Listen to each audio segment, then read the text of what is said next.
Hi, welcome to let's learn together. ഇന്ന് നമ്മൾ ബാങ്കിങ്ങിലെ കുറച്ച് പ്രീവിയസ് ഇയർ ക്വസ്റ്റ്യൻസ് ആണ് ഡിസ്കസ് ചെയ്യുന്നത്. ഇത് 1968/2020 കോഡ് ക്വസ്റ്റ്യൻ പേപ്പറിൽ ജൂനിയർ ക്ലർക്കിൻ്റെ എക്സാമിന് ചോദിച്ചിട്ടുള്ള ക്വസ്റ്റ്യൻസ് ആണ്. ഇതിൽ ബാങ്കിങ്ങിൽ നിന്നുള്ള ക്വസ്റ്റ്യൻസ് നമ്മൾ ഒരു വീഡിയോ മുമ്പ് ചെയ്തിട്ടുണ്ട്. ഇത് ആ ക്വസ്റ്റ്യൻ പേപ്പറിലെ തന്നെ ബാക്കി ക്വസ്റ്റ്യൻസ് ആണ്. അപ്പോൾ ഞാൻ പാർട്ട് 1 വീഡിയോ ഞാനിവിടെ ഡിസ്ക്രിപ്ഷൻ ബോക്സിൽ അതിൻ്റെ ലിങ്ക് കൊടുത്തേക്കാം. അപ്പോൾ നമുക്ക് ബാക്കി ക്വസ്റ്റ്യൻസ് നോക്കാം.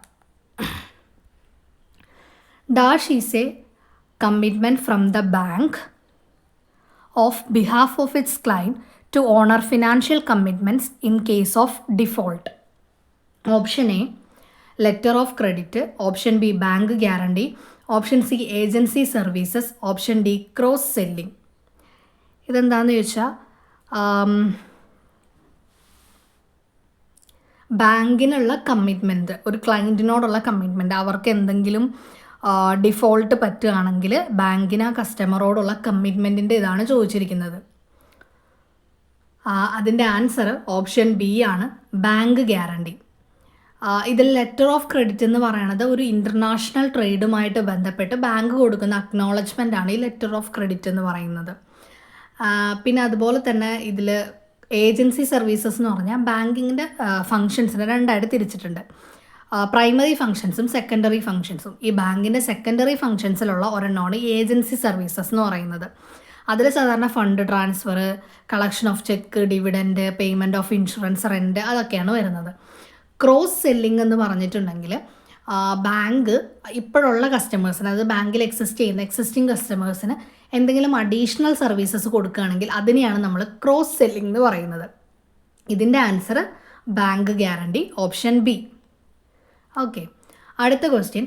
The provision of thrift, credit and other financial services and product of very small amount to the poor for enabling them to raise their economic levels and improve their living standard is. Option A, SHG. Option B, financial inclusion. Option C, BC.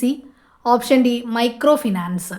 ഇതെന്താണെന്ന് ചോദിച്ചിട്ടുണ്ടെങ്കിൽ provision of thrift, credit, പിന്നെ other financial services, ഇതെല്ലാം പാവപ്പെട്ടവർക്ക് കൊടുത്ത് അവരുടെ income ലെവലും അവരുടെ living സ്റ്റാൻഡേർഡും എല്ലാം ഇംപ്രൂവ് ചെയ്യുന്നതിന് പറയുന്ന പേരെന്താണെന്നാണ് ചോദിച്ചിരിക്കുന്നത്. എന്താണെന്നാണ് ചോദിച്ചിരിക്കുന്നത്. ആൻസർ ഓപ്ഷൻ ഡി ആണ്, മൈക്രോ ഫിനാൻസ്. പ്രൊവിഷൻ ഓഫ് ത്രിഫ്റ്റും ക്രെഡിറ്റ് ആൻഡ് ഫിനാൻഷ്യൽ സർവീസസ് എല്ലാം പാവപ്പെട്ടവർക്ക് കൂടി ലഭിച്ച അവരുടെ ഇൻകം ലെവൽസും ലിവിങ് സ്റ്റാൻഡേർഡും എല്ലാം ഇമ്പ്രൂവ് ചെയ്യുന്നതിനുള്ളതാണ് മൈക്രോ ഫിനാൻസ് എന്ന് പറയുന്നത്. SHG എന്ന് പറഞ്ഞാൽ സെൽഫ് ഹെൽപ്പ് ഗ്രൂപ്പാണ്. പിന്നെ ഫിനാൻഷ്യൽ ഇൻക്ലൂഷൻ എന്ന് പറഞ്ഞിട്ടുണ്ടെങ്കിൽ എല്ലാവരിലേക്കും ബാങ്കിങ് സൗകര്യങ്ങൾ എത്തണം എന്നുള്ളൊരു ഇതിലുള്ളതാണ് ഫിനാൻഷ്യൽ ഇൻക്ലൂഷൻ എന്ന് പറയുന്നത്. അടുത്ത question. No your customer guide lines norms have been introduced on the recommendation made by. Option A, Narasimham Committee. Option B, Basel Accords. Option C, Financial Action Task Force. Option D, Raghuram Rajan. ഇതിൻ്റെ no your customer guide lines norms introduce ചെയ്തത് ആരുടെ റെക്കമെൻഡേഷനിലാണ്, ഏത് കമ്മിറ്റിയുടെ റെക്കമെൻഡേഷനിലാണെന്നാണ് ചോദിച്ചിരിക്കുന്നത്. Answer option C ആണ്, financial action task force.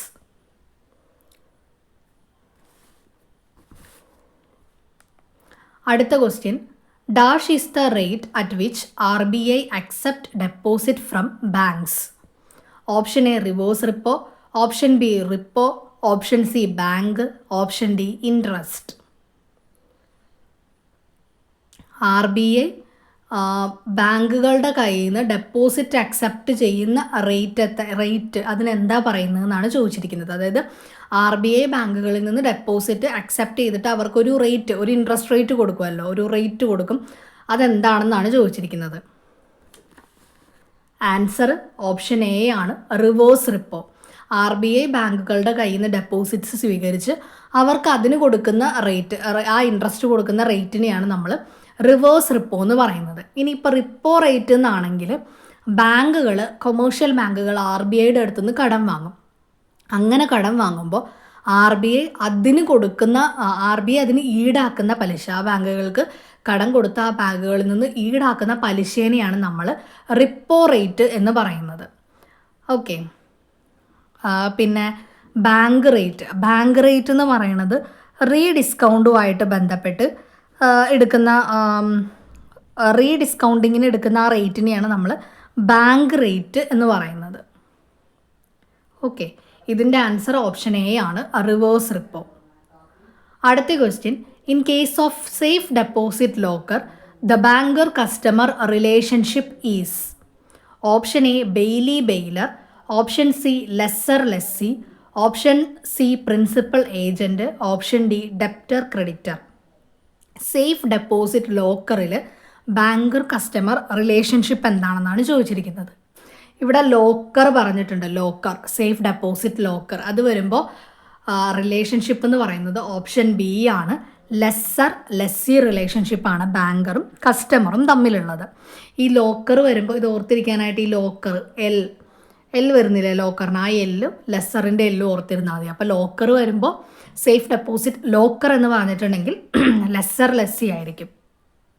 ഇനി അതുപോലെ തന്നെ വെറുതെ സേഫ് കസ്റ്റഡി ഓഫ് വാല്യുവബിൾസ് എന്നൊക്കെ പറഞ്ഞിട്ടുണ്ടെങ്കിൽ അത് ബെയിലി റിലേഷൻഷിപ്പ് ആയിരിക്കും. ഓക്കെ, അപ്പോൾ ഇത് മാറിപ്പോതിരിക്കാൻ ഈ എല്ല് അത് രണ്ടും വെച്ച് ഓർക്കുക. ലോക്കർ വന്നാൽ ലെസ്സർ ലെസ്സി ആയിരിക്കും എന്നുള്ളത് ഓർക്കുക.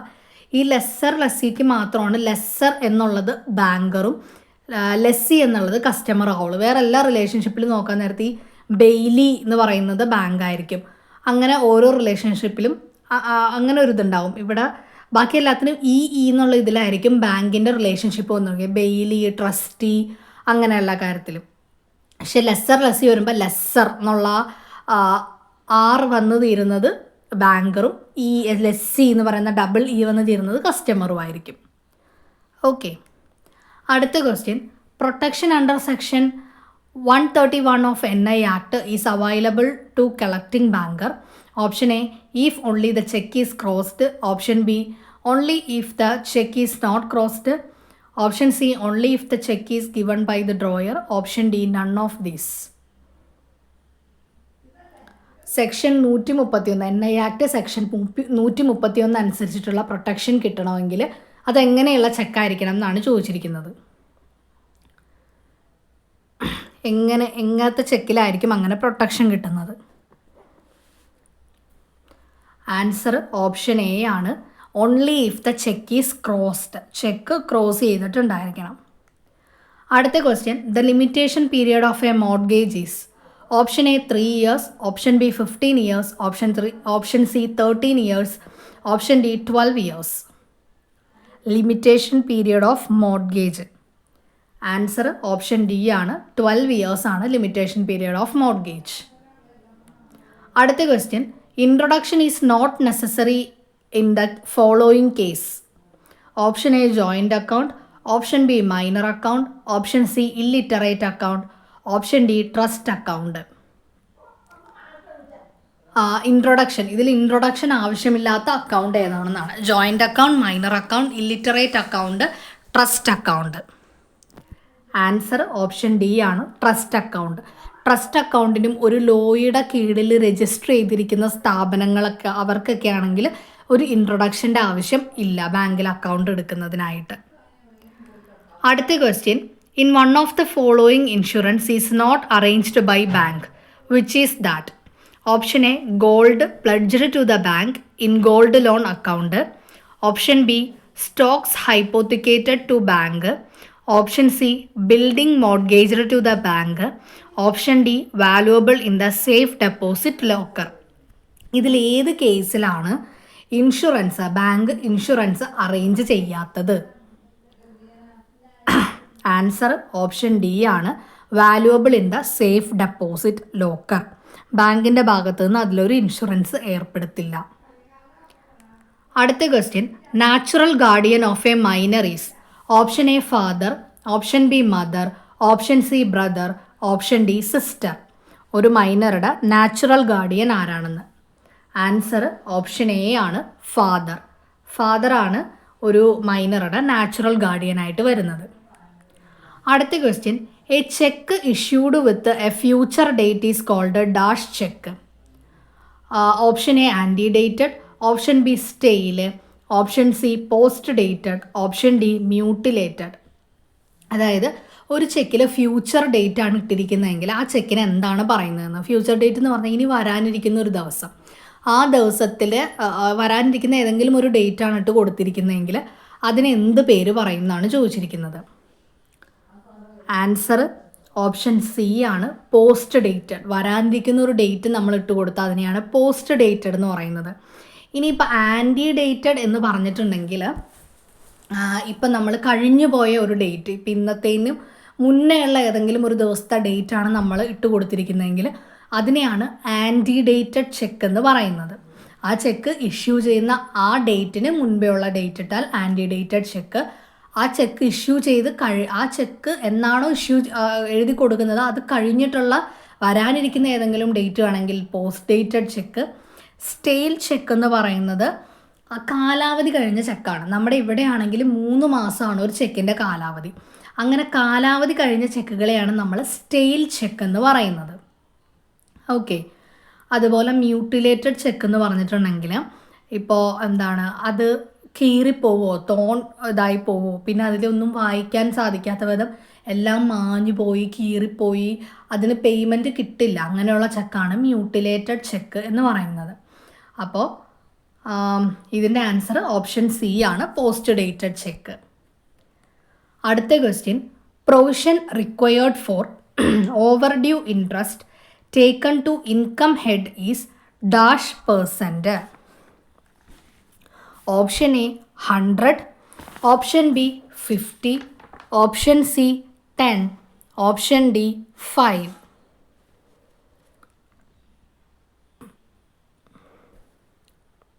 ഇതിൻ്റെ ആൻസർ ഓപ്ഷൻ എ ആണ്, 100. ഇപ്പം നമ്മൾ ലാഭനഷ്ട കണക്കിൽ, ഇൻകം ഹെഡ് ലാഭനഷ്ട കണക്കിൽ വരുമാനമായിട്ട് എടുത്ത ഒരു ഓവർ ഡ്യൂ പലിശയ്ക്ക് ആവശ്യമായ കരുതൽ എത്ര ശതമാനമായിരിക്കും എന്നാണ് ചോദിച്ചിരിക്കുന്നത്. ആൻസർ ഓപ്ഷൻ എ ആണ്, 100. അടുത്ത question, which of the following is not a tier 1 capital element? Option A reserve fund, option B building fund, option C capital reserve, option D surplus profit. ഇതിൽ tier 1 capital element അല്ലാത്തത് ഏതെന്നാണ് ചോദിച്ചിരിക്കുന്നത്. Answer option B ആണ്, building fund. Building fund എന്ന് പറയുന്ന ഒരു tier 1 capital അല്ല. Tier 1 ക്യാപിറ്റലിൽ സാധാരണ paid up capital, reserve, profit, share ഇതെല്ലാമാണ് ടയർ 1 ക്യാപിറ്റലിൽ വരുന്നത്. ടയർ 2 ക്യാപിറ്റൽ ആണെങ്കിൽ ഹൈബ്രിഡ് സെക്യൂരിറ്റീസ് ഒക്കെയാണ് ടയർ 2 ക്യാപിറ്റലിൽ വരുന്നത്. ഓക്കെ. അടുത്ത question, which of the following asset is having 0 risk weightage? Option A investment in government securities, option B deposit with other bank, option C gold loan, option D cash balance. ഈ തന്നിരിക്കുന്നവയിൽ 0 risk weightage ഉള്ളത് ഏത് അസറ്റിനാണെന്നാണ് ചോദിച്ചിരിക്കുന്നത്. 0 risk weightage. Answer option D ആണ്, cash balance. അടുത്ത question, general provision and loss reserve which is an element of tier 2 capital include provision for standard asset and. Option A provision made for NPA, option B provision for depreciation, option C excess provision made of NPA, D none of these.